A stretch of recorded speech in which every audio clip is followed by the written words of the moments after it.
मेरा नाम राजेश यादव है। मैं पिछले 15 सालों से ट्रक चला रहा हूँ। मैंने देश के लगभग हर बड़े हाईवे पर सफ़र किया है।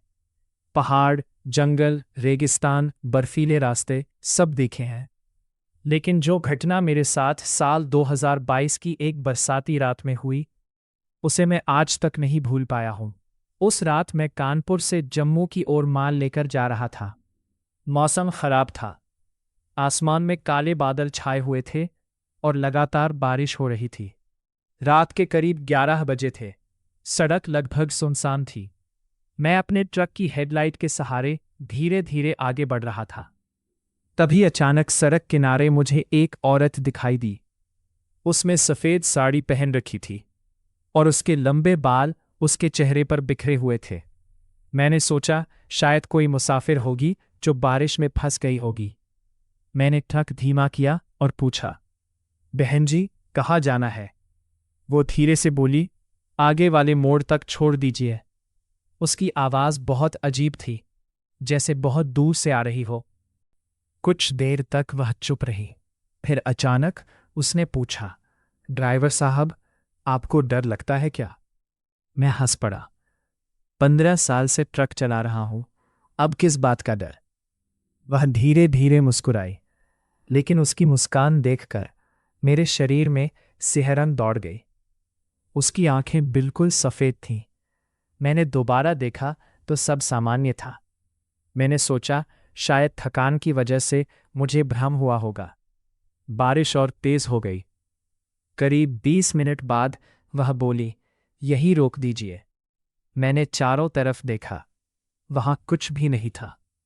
न कोई गांव, न कोई घर, न कोई दुकान, सिर्फ घना जंगल। मैंने कहा, यहाँ? उसने सिर हिलाया।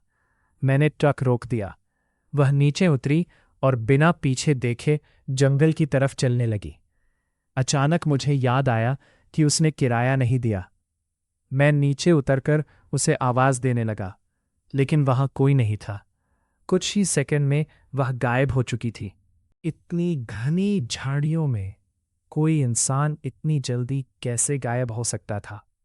मैं तुरंत ट्रक में बैठा और आगे बढ़ गया। लेकिन असली डर तो अभी शुरू हुआ था। करीब आधे घंटे बाद मुझे रियर व्यू मिरर में वही औरत दिखाई दी।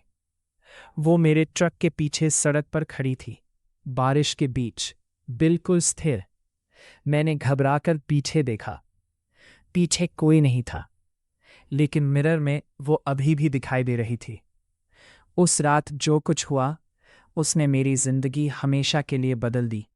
मैंने घबराकर एक बार फिर शीशे में देखा। वो औरत अब भी वही खड़ी थी। बारिश लगातार हो रही थी, लेकिन उसके कपड़े बिल्कुल सूखे दिखाई दे रहे थे। मेरे हाथ स्टीयरिंग पर कांपने लगे। मैंने तुरंत ट्रक की रफ्तार बढ़ा दी। कुछ किलोमीटर आगे जाने के बाद मैंने राहत की सांस ली और दोबारा मिरर में देखा। इस बार मिरर खाली था। मैंने सोचा शायद थकान और नींद की वजह से मुझे भ्रम हो रहा है। लेकिन तभी ट्रक के कैबिन के अंदर से एक आवाज़ आई, ड्राइवर साहब, इतनी जल्दी क्या है? मेरे पूरे शरीर में बिजली सी दौड़ गई। मैंने बगल की सीट की ओर देखा। वही औरत बैठी थी। मैंने जोर से ब्रेक लगा दिया। ट्रक सड़क पर फिसलता हुआ रुक गया। जब मैंने दोबारा सीट की तरफ देखा तो वहां कोई नहीं था। मैं पसीने से भीग चुका था।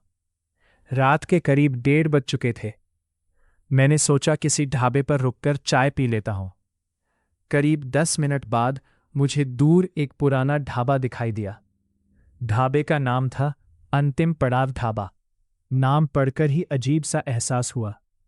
लेकिन उस सुनसान हाईवे पर और कोई जगह नहीं थी। मैंने ट्रक ढाबे के सामने खड़ा किया और अंदर चला गया। अंदर सिर्फ एक बूढ़ा आदमी बैठा था। उसने मुझे देखते ही कहा, आज फिर एक ट्रक वाला यहां आ गया। उसकी बात सुनकर मैं चौंक गया। मैंने पूछा, क्या मतलब? बूढ़ा मेरी तरफ देखने लगा, फिर बोला, क्या रास्ते में सफ़ेद साड़ी वाली औरत मिली थी? मेरे हाथ से चाय का गिलास लगभग छूट गया। मैंने डरते हुए पूछा, आपको कैसे पता? बूढ़े ने गहरी सांस ली। पिछले 25 साल से उस रास्ते पर जो भी ट्रक ड्राइवर उसे देखता है वो यहां जरूर रुकता है। मेरे पैरों तले जमीन खिसक गई। मैंने जल्दी से पूछा, वो कौन है? बूढ़ा कुछ सेकंड चुप रहा, फिर बोला, उसका नाम राधा था।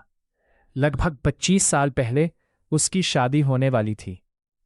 बारात आने से पहले वो अपने मंगेतर का इंतजार कर रही थी, लेकिन उसी रात एक तेज रफ्तार ट्रक ने उसे कुचल दिया। मैं स्तब्ध होकर उसकी बातें सुन रहा था। बूढ़े ने आगे कहा, मरने से पहले उसने एक ही बात कही थी, मैं अपने दूल्हे का इंतजार करूंगी। ढाबे के अंदर अचानक ठंडी हवा चलने लगी। खिड़की अपने आप खुल गई और उसी क्षण बाहर कहीं से एक औरत के रोने की आवाज सुनाई दी। मैंने खिड़की से बाहर झांका। ढाबे के सामने सड़क पर वही औरत खड़ी थी। इस बार उसका चेहरा साफ दिखाई दे रहा था। उसकी आंखों से खून जैसे काले आंसू बह रहे थे। मैं डर के मारे पीछे हट गया। जब मैंने बूढ़े की तरफ देखा तो मेरी चीख निकल गई, क्योंकि जहां बूढ़ा बैठा था वहां अब कोई नहीं था। कुर्सी खाली थी। ढाबा पूरी तरह सुनसान था, जैसे वहां कभी कोई था ही नहीं। मेरी धड़कनें इतनी तेज हो गईं कि मुझे लगा दिल बाहर निकल जाएगा। तभी पीछे से किसी ने मेरे कान के बिल्कुल पास फुसफुसाया, मुझे मेरे दूल्हे तक पहुंचा दो। मैंने पलट कर देखा और जो मैंने देखा उसे मैं आज तक नहीं भूल पाया। मैंने जैसे ही पीछे मुड़कर देखा, मेरी चीख निकल गई। वो औरत मेरे ठीक पीछे खड़ी थी। उसका चेहरा अब पहले जैसा नहीं था। उसकी आंखें पूरी तरह सफ़ेद थी और चेहरा अजीब तरह से पीला पड़ चुका था। मैं घबराकर पीछे हट गया, लेकिन तभी ढाबे की सारी लाइटें एक साथ बंद हो गईं। पूरा ढाबा अंधेरे में डूब गया। बाहर बारिश और तेज हो चुकी थी। मैं किसी तरह दरवाजे की तरफ भागा और ट्रक की ओर दौड़ पड़ा। पीछे से मुझे किसी के कदमों की आवाज़ सुनाई दे रही थी। ऐसा लग रहा था जैसे कोई मेरे पीछे पीछे दौड़ रहा हो। मैं ट्रक में कूदा, दरवाज़ा बंद किया और इंजन स्टार्ट कर दिया। कुछ सेकंड बाद ट्रक चल पड़ा। मैंने राहत की सांस ली, लेकिन तभी मेरी नज़र सामने वाली सीट पर गई। वहां एक पुरानी तस्वीर रखी हुई थी। ये वही औरत थी। उसके साथ एक युवक खड़ा था। तस्वीर के पीछे लिखा था, राधा और मोहन, 15 जुलाई 1997। मेरे हाथ कांपने लगे। ये तस्वीर ट्रक में आई कैसे? मैंने तस्वीर को डैशबोर्ड में रख दिया और आगे बढ़ने लगा। करीब आधे घंटे बाद मैं जंगल वाले इलाके में पहुंच गया। अचानक ट्रक का इंजन बंद हो गया। मैंने कई बार स्टार्ट करने की कोशिश की, लेकिन इंजन चालू नहीं हुआ। चारों तरफ घना जंगल था। मोबाइल में नेटवर्क भी नहीं था। तभी दूर कहीं एक टिमटिमाती रोशनी दिखाई दी। मैं टॉर्च लेकर उस तरफ चल पड़ा।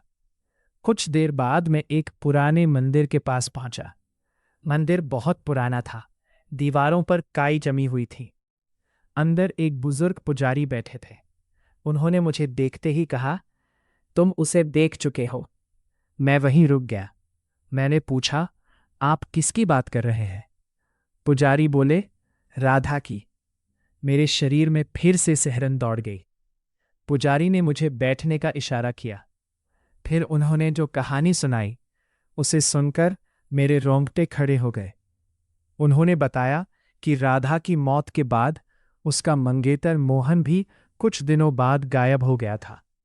किसी को आज तक नहीं पता चला कि वो कहाँ गया। कुछ लोगों का कहना था कि वो पागल हो गया था।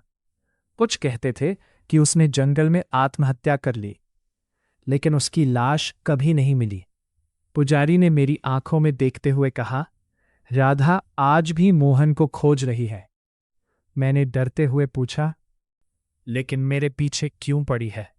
पुजारी ने धीरे से कहा, क्योंकि उसके पास पहुंचने वाले हर ट्रक ड्राइवर का चेहरा मोहन जैसा दिखाई देता है।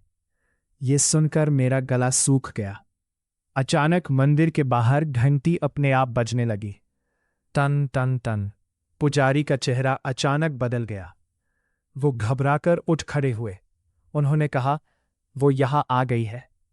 उसी समय मंदिर के बाहर किसी औरत के रोने की आवाज आने लगी। आवाज धीरे धीरे नजदीक आती जा रही थी। मैंने मंदिर के दरवाजे से बाहर झांका। बारिश के बीच सफेद साड़ी पहने एक आकृति मंदिर की सीढ़ियां चढ़ रही थी। हर कदम के साथ उसकी आवाज साफ होती जा रही थी। मोहन, मोहन, मोहन, मोहन। मेरा दिल तेजी से धड़कने लगा। पुजारी ने तुरंत मुझे एक ताबीज दिया और कहा, अगर सुबह तक बचना चाहते हो तो इस जंगल से निकल जाओ। लेकिन उसी क्षण मंदिर का दरवाजा अपने आप बंद हो गया और बाहर से किसी ने बहुत जोर से दरवाजे पर दस्तक दी। धड़ाम, धड़ाम, धड़ाम। मैं और पुजारी डर से एक दूसरे को देखने लगे। फिर बाहर से एक आवाज आई, दरवाजा खोलो। मंदिर के बाहर से लगातार आवाज आ रही थी, दरवाजा खोलो, मैं राधा हूं। धड़ाम, धड़ाम, धड़ाम। दरवाजा इतनी जोर से हिल रहा था कि लग रहा था अभी टूट जाएगा। मैं और पुजारी मंदिर के एक कोने में खड़े थे। मेरे हाथ में ताबीज था और दिल इतनी तेजी से धड़क रहा था कि उसकी आवाज मुझे खुद सुनाई दे रही थी। अचानक सब कुछ शांत हो गया। दस्तक बंद, रोने की आवाज बंद, बारिश की आवाज भी जैसे दूर चली गई। पूरा जंगल अजीब सन्नाटे में डूब गया। पुजारी धीरे धीरे दरवाजे के पास गए। उन्होंने एक छोटे से छेद से बाहर झांका और तुरंत पीछे हट गए। उनके चेहरे का रंग उड़ चुका था। मैंने पूछा, क्या हुआ? उन्होंने कांपती आवाज में कहा, वो अकेली नहीं है। मेरे पैरों तले जमीन खिसक गई। मतलब? पुजारी ने कहा, उसके पीछे बहुत सारे लोग खड़े हैं। मेरे शरीर में सिहरन दौड़ गई। मैंने हिम्मत करके खुद भी झांका और जो देखा उसे देखकर मेरी सांस रुक गई। मंदिर के बाहर दर्जनों लोग खड़े थे, कुछ बूढ़े, कुछ जवान, कुछ औरतें। सबके कपड़े पुराने और फटे हुए थे। सबके चेहरे पीले पड़े हुए थे और सबसे डरावनी बात, सिर्फ काले खाली गड्ढे। वे सभी मंदिर की ओर देख रहे थे और उनके बीच में राधा खड़ी थी। वो मुस्कुरा रही थी, धीरे धीरे, भयानक तरीके से। अचानक सभी लोगों ने एक साथ बोलना शुरू किया, मोहन वापस आ गया, मोहन वापस आ गया, मोहन वापस आ गया। मेरे कान सुन पड़ गए। मैं पीछे हट गया। तभी मंदिर की दीवारों पर दरारें पड़ने लगीं। ऐसा लग रहा था जैसे कोई बहुत शक्तिशाली ताकत बाहर से दबाव डाल रही हो। पुजारी ने तुरंत पूजा की थाली उठाई और मंत्र पढ़ने लगे। मंदिर के अंदर की घंटियां अपने आप बजने लगीं। लेकिन तभी मुझे किसी ने पीछे से छुआ। मैंने मुड़कर देखा और मेरी चीख निकल गई। मंदिर के अंदर भी एक आदमी खड़ा था। उसके कपड़े पुराने थे, चेहरा धूल और मिट्टी से भरा हुआ था। उसकी आंखों में अजीब उदासी थी। वो धीरे से बोला, मैं मोहन हूं। मेरे हाथ से ताबीज गिर गया। मैं कुछ बोल ही नहीं पाया। उस आदमी ने कहा, राधा मुझे ढूंढ रही है, लेकिन उसे नहीं पता कि मैं बहुत पहले मर चुका हूं। मैं स्तब्ध खड़ा था। मोहन ने आगे कहा, अगर आज रात वो मुझे ढूंढ लेगी तो ये जंगल कभी आजाद नहीं होगा। उसी समय बाहर से एक भयानक चीख सुनाई दी। मंदिर का दरवाजा टूटकर जमीन पर गिर पड़ा। राधा अंदर आ चुकी थी। उसकी आंखें अब लाल चमक रही थीं। मंदिर की हवा बर्फ जैसी ठंडी हो गई। वो सीधे मेरी तरफ देखने लगी। फिर धीरे धीरे बोली, मोहन, आखिर मैं तुम्हें ढूंढ ही लाई। और तभी मुझे एहसास हुआ, वो मुझे ही मोहन समझ रही थी। उसके बाद जो हुआ वो मेरी जिंदगी की सबसे खौफनाक रात बन गया। राधा की लाल चमकती आंखें सीधे मेरी तरफ थीं। वो धीरे धीरे मेरी ओर बढ़ने लगी। उसके कदमों की आवाज पूरे मंदिर में गूंज रही थी।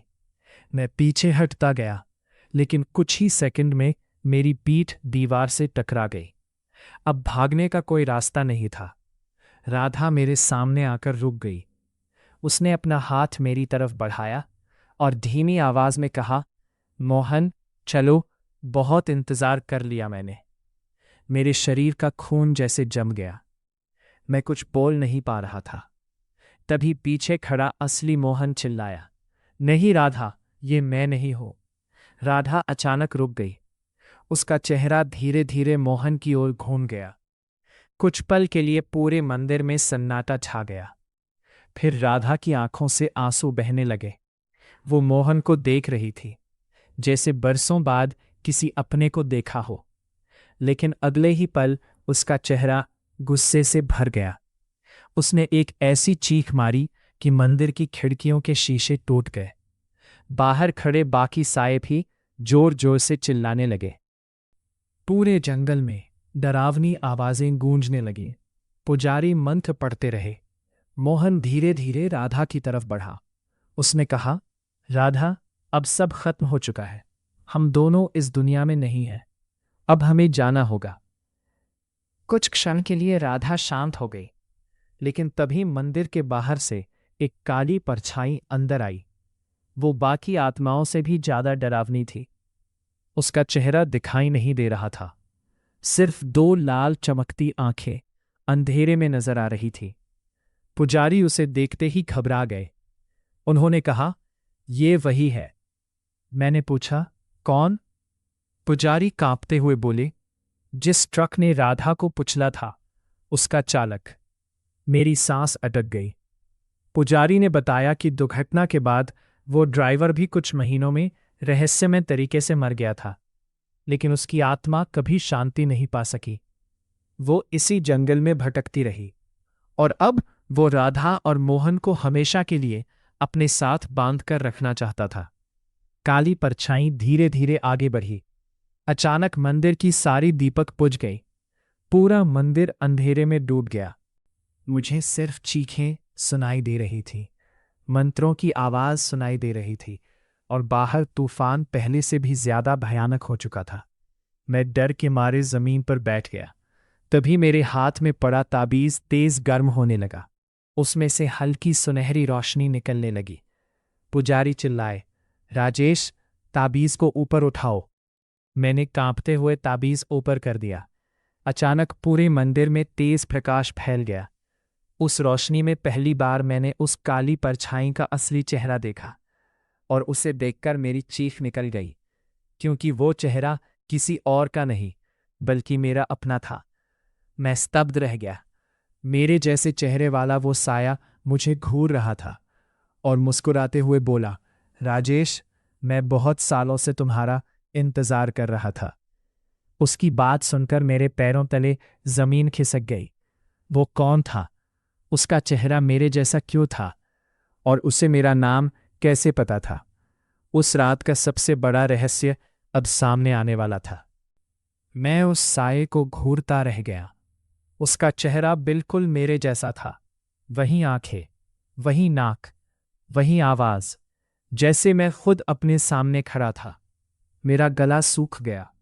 मैंने हिम्मत जुटाकर पूछा, तुम कौन हो? साया धीरे धीरे हंसा। उसकी हंसी पूरे मंदिर में गूंज उठी। फिर वो बोला, तुम्हें सच में नहीं पता? मैं तुम्हारा अतीत हूं। ये सुनकर मैं समझ नहीं पाया कि वो क्या कह रहा है। तभी पुजारी तेजी से मेरे पास आए। उन्होंने मेरे कंधे पर हाथ रखा और कहा, राजेश, तुम्हारे पिता का नाम रमेश यादव था ना? मैं चौंक गया। हाँ, लेकिन आपको कैसे पता? पुजारी का चेहरा गंभीर हो गया। उन्होंने कहा, आज से लगभग 30 साल पहले तुम्हारे पिता भी इसी रास्ते से ट्रक चलाते थे। मेरे दिल की धड़कन तेज हो गई। मेरे पिता की मौत तब हुई थी जब मैं सिर्फ 6 साल का था। परिवार को बस इतना पता था कि उनका एक्सीडेंट हो गया था। उसके आगे कभी कोई जानकारी नहीं मिली।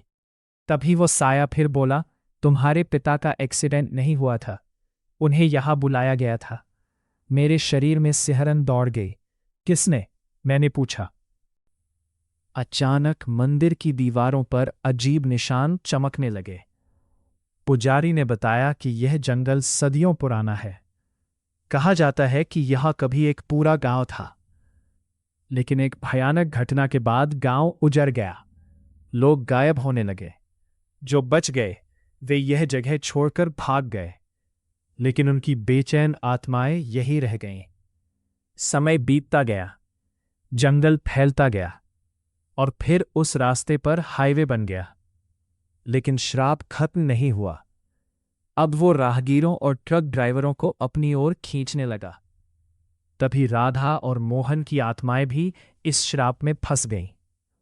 मैं यह सब सुन ही रहा था कि अचानक बाहर जोरदार बिजली कड़की। पूरा मंदिर हिल गया। काली परछाई ने मेरी ओर देखा और कहा, तुम्हारे पिता सच जान गए थे और इसी वजह से उन्हें मरना पड़ा। मेरी आंखों में आंसू आ गए। मैंने कभी नहीं सोचा था कि उस रात मुझे अपने पिता की मौत का रहस्य भी पता चलेगा। तभी साई ने अपना हाथ आगे बढ़ाया। उसकी हथेली में एक पुरानी चेन थी। मैं उसे देखते ही सन्न रह गया। वो मेरे पिता की चेन थी, वही चेन जो उनकी मौत के बाद कभी नहीं मिली थी। अब मेरे मन में कोई शक नहीं था, यह जगह सचमुच मेरे अतीत से।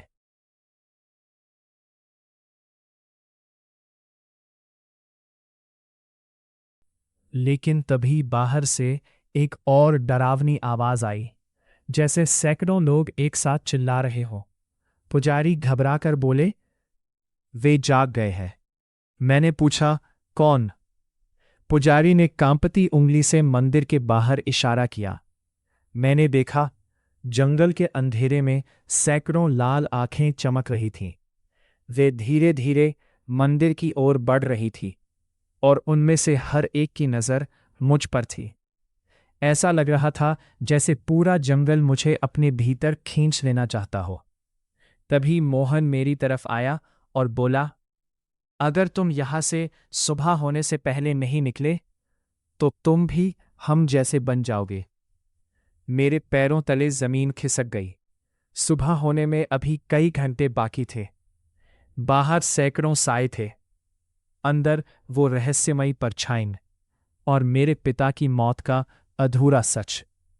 उस रात का सबसे खतरनाक सफर अब शुरू होने वाला था। मंदिर के बाहर सैकड़ों लाल आंखें चमक रही थीं। बारिश अब तूफान में बदल चुकी थी। बिजली की चमक के साथ जंगल का भयानक चेहरा बार बार दिखाई दे रहा था। मैं डर के मारे जड़ हो चुका था। तभी पुजारी ने मेरा हाथ पकड़ा। राजेश, अगर अपने पिता का सच जानना है तो अभी मेरे साथ चलो। मैंने बाहर देखा, वहां मौत जैसे साए घूम रहे थे। फिर भी मेरे पास कोई दूसरा रास्ता नहीं था। मैं पुजारी के पीछे पीछे मंदिर के पिछले हिस्से में पहुंचा। वहां एक पुराना पत्थर मड़ा था। पुजारी ने उसे हटाया। नीचे एक संकरी सीढ़ी दिखाई दी। सीढ़ियां जमीन के नीचे जा रही थीं। मैं और पुजारी नीचे उतरने लगे। जैसे जैसे हम नीचे जा रहे थे, हवा और ठंडी होती जा रही थी। कुछ मिनट बाद हम एक छोटे से तहखाने में पहुंचे। वहां धूल से भरा एक लकड़ी का बक्सा रखा था। पुजारी ने बक्सा खोला। अंदर पुराने कागज, तस्वीरें और एक डायरी रखी हुई थी। डायरी के ऊपर नाम लिखा था, रमेश यादव। मेरे हाथ कांप उठे। यह मेरे पिता की डायरी थी। मैंने जल्दी से उसे खोला। पहले कुछ पन्नों में उनके ट्रक सफर का जिक्र था, लेकिन फिर एक पन्ने पर बड़े अक्षरों में लिखा था, अगर कोई यह डायरी पढ़ रहा है तो समझ लो मैं शायद जिंदा नहीं हूं। मेरी आंखें भर आईं। मैं आगे पढ़ने लगा। डायरी में लिखा था, इस जंगल में कुछ है, कुछ ऐसा जो इंसानों को अपनी तरफ खींचता है। मैंने रात में एक ट्रक देखा था, लेकिन उस ट्रक का ड्राइवर इंसान नहीं था। मेरे हाथ कांपने लगे। तभी अचानक तहखाने की दीवारें हिलने लगीं। ऊपर से किसी के दौड़ने की आवाज आने लगी। पुजारी घबराकर बोले, उन्होंने हमें ढूंढ लिया। मैंने पूछा, कौन? पुजारी ने कहा, जंगल की आत्माएं। हम तुरंत सीढ़ियों की तरफ भागे, लेकिन जैसे ही ऊपर पहुंचे मेरी सांस रुक गई। मंदिर का मुख्य दरवाजा पूरी तरह टूट चुका था और अंदर दर्जनों साए खड़े थे। उनकी लाल आंखें अंधेरे में चमक रही थीं। राधा और मोहन भी वहीं खड़े थे, लेकिन वे बाकी आत्माओं से अलग दिखाई दे रहे थे। अचानक दूर हाईवे की दिशा से एक अजीब आवाज सुनाई दी। पा।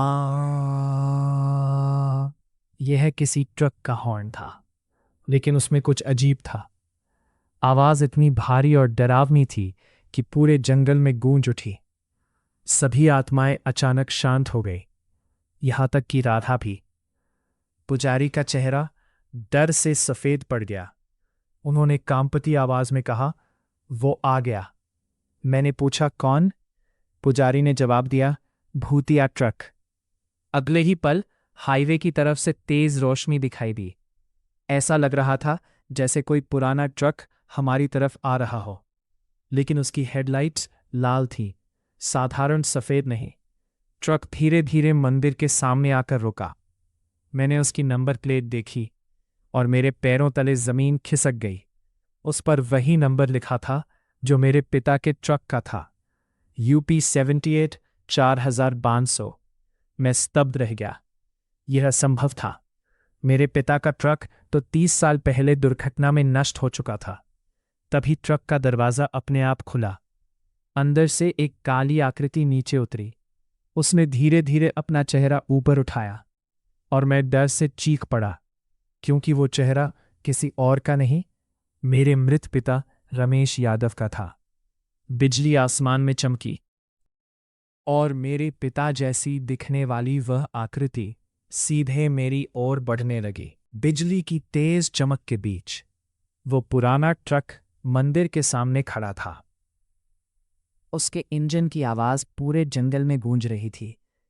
मैं स्तब्ध खड़ा था। मेरे सामने जो आकृति थी, उसका चेहरा बिल्कुल मेरे पिता रमेश यादव जैसा था। मेरी आंखों में आंसू आ गए।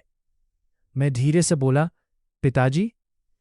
वो आकृति कुछ क्षण तक मुझे देखती रही, फिर बोली, राजेश, यहां से निकल जाओ। उसकी आवाज वही थी जो मुझे बचपन से याद थी, लेकिन उसके चेहरे पर गहरी उदासी थी। मैंने पूछा, आपके साथ क्या हुआ था? उन्होंने गहरी सांस ली। 30 साल पहले मैं भी इसी रास्ते से गुजर रहा था। मैंने इस जंगल का रहस्य जान लिया था, लेकिन श्राप ने मुझे जाने नहीं दिया। तभी वो काली परछाई फिर से प्रकट हुई। उसकी लाल आंखें आग की तरह चमक रही थी। वो गुस्से से गरजी, कोई यहां से नहीं जाएगा। अचानक चारों तरफ की आत्माएं चिल्लाने लगी। जंगल कांप उठा। पेड़ों की शाखाएं हवा में बुरी तरह हिलने लगी। राधा और मोहन एक दूसरे के पास खड़े थे। मोहन ने राधा का हाथ पकड़ लिया। वो बोला, अब समय आ गया है। राधा की आंखों से आंसू बह निकले। सालों का इंतजार अब खत्म होने वाला। उधर मेरे पिता ने मेरी ओर देखा। राजेश, डायरी का आखिरी पन्ना पढ़ो। मैंने जल्दी से डायरी खोली। आखिरी पन्ने पर लिखा था, श्राप को खत्म करने के लिए सत्य को स्वीकार करना होगा। जो आत्माएं बिछड़ गई हैं उन्हें मिलाना होगा, तभी यह अंधेरा समाप्त होगा। मैंने ये बात जोर से पढ़ी। तभी एक अजीब रोशनी पूरे जंगल में फैलने लगी। राधा और मोहन के चारों ओर सफेद प्रकाश का घेरा बन गया। दोनों एक दूसरे को देख रहे थे। अब उनके चेहरों पर डर नहीं था, सिर्फ शांति थी। धीरे धीरे वे उस रोशनी में विलीन होने लगे। उनके गायब होते ही जंगल में गूंजती चीखें कम होने लगी। बाकी आत्माएं भी शांत होने लगी, लेकिन काली परछाई अब भी वही थी। वह क्रोध से चिल्लाई, नहीं, यह नहीं हो सकता। तभी मेरे पिता आगे बढ़े। उन्होंने मेरी ओर आखिरी बार देखा और मुस्कुराए, बेटा, अब डरना मत। इसके बाद वे सीधे उस काली परछाई की ओर बढ़ गए। दोनों के बीच तेज प्रकाश फैल गया, इतनी तेज कि मुझे अपनी आंखें बंद करनी पड़ी। कुछ क्षण बाद सब शांत हो गया। जब मैंने आंखें खोली तो वहां ना काली परछाई थी, ना मेरे पिता, ना कोई आत्मा। बारिश रुक चुकी थी। आसमान में सुबह की पहली किरणें दिखाई दे रही थीं। पुजारी मंदिर की सीढ़ियों पर खड़े थे। उन्होंने मुस्कुराकर कहा, श्राप समाप्त हो गया। मेरी आंखों से आंसू बह निकले। मैंने आखिरी बार उस जगह को देखा, फिर अपने ट्रक की ओर बढ़ गया। आश्चर्य की बात यह थी कि ट्रक अब बिल्कुल ठीक था। मैंने इंजन स्टार्ट किया। इस बार वह तुरंत चालू हो गया। सूरज उग रहा था। मैं धीरे धीरे हाईवे पर आगे बढ़ गया। उपसंहार, उस घटना को आज कई साल बीत चुके हैं। मैं अब भी ट्रक चलाता हूं, लेकिन उस जंगल वाले रास्ते से कभी नहीं गुजरता। कुछ लोग कहते हैं कि अब वहां कोई अजीब घटना नहीं होती। कुछ कहते हैं कि श्राप सचमुच खत्म हो गया। लेकिन कभी कभी बरसात की अंधेरी रातों में कुछ ट्रक ड्राइवर दावा करते हैं कि उन्होंने दूर सड़क किनारे एक पुराना ट्रक खड़ा देखा है और उसके पास एक आदमी मुस्कुराते हुए खड़ा रहता है। उसके चेहरे पर अजीब सी शांति होती है। जब वे पास पहुंचते हैं तो वहां कुछ भी नहीं होता।